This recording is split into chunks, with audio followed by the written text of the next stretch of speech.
Creatine, should you be taking it? Is it the secret weapon for your muscles and your brain, or just another overhyped supplement?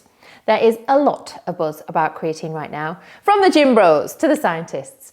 But does it really work? And more importantly, might it work for you? So today I am going to break down the real science behind creatine, what it does, who it helps, and what the evidence actually says about how it could be a brain boosting supplement. So let's get into it. What is creatine? Well, it's a compound your body makes naturally and it stores it within the muscles. It helps generate ATP, which is essentially the fuels your cells run on. You could think of ATP as like your phone battery, and without it, nothing works. Creatine is a bit like the portable charger, making sure you never run out of energy when you need it most. Now, your body has three main ways of generating ATP, and creatine specifically helps with the fastest one, which is called the phosphagen system. This is like your emergency power boost for short bursts of explosive movement, like sprinting or lifting a heavy weight. Okay, so who benefits from creatine? And it isn't just the athletes. So you might be thinking, all right, but what about the rest of us, just your ordinary Joes who maybe like to do a bit of exercise but aren't too obsessed? So let's break it down. So firstly, yes, strength and performance. Creatine helps with the explosive movements like the powerlifting and the sprinting, but it's also useful for higher rep training. So if you're lifting weights in the kind of 10 to 15 rep range, creatine can help push you the extra bit further. And it's actually really helpful for older adults and healthy aging, something we're all probably chasing. And this actually, creatine can potentially be a bit of a game changer for older adults. It helps maintain muscle mass, improve strength, and may even support bone health, something we all need as we get older. Okay, so what about women?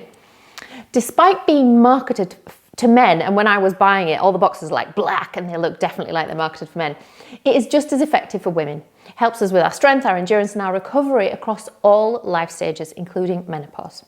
Okay, so what about brain health and cognition? Now, this is where it can get a little bit complicated. There is a bit of hype versus reality when it comes to creatine and brain power. So you may have heard some podcasts or read some headlines claiming that creatine boosts brain function. But is this true? Well, the evidence is not as clear-cut as people think. Some studies suggest creatine may help with memory and cognitive function, especially in sleep-deprived individuals. But there is an issue because cognition is just hard to measure. So there are different studies using different tests, and when all the researchers try and pull all the data together, the results are not consistent. So while creatine might have cognitive benefits, we don't have the solid proof yet. But if you're thinking about it, if you're at risk of dementia, maybe you've got a family history, then it might be something you want to try anyway because it's pretty safe.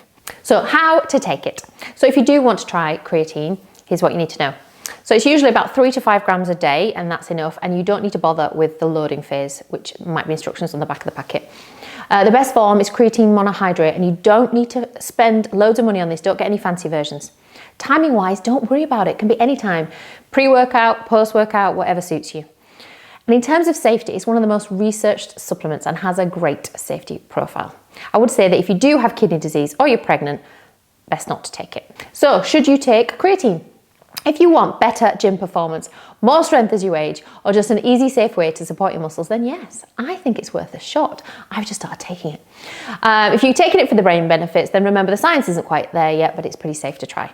Either way, creatine isn't magic. It is just a small boost on top of good training and nutrition. So that is always the cornerstone. This is just like the sprinkling on top. So have you got any questions about creatine, or maybe you've tried it yourself? Did it help? Drop a comment below. Let me know if you've enjoyed this. Hit the like button, subscribe, and share with someone else who is creatine curious. Thanks for watching, and I'll see you next time.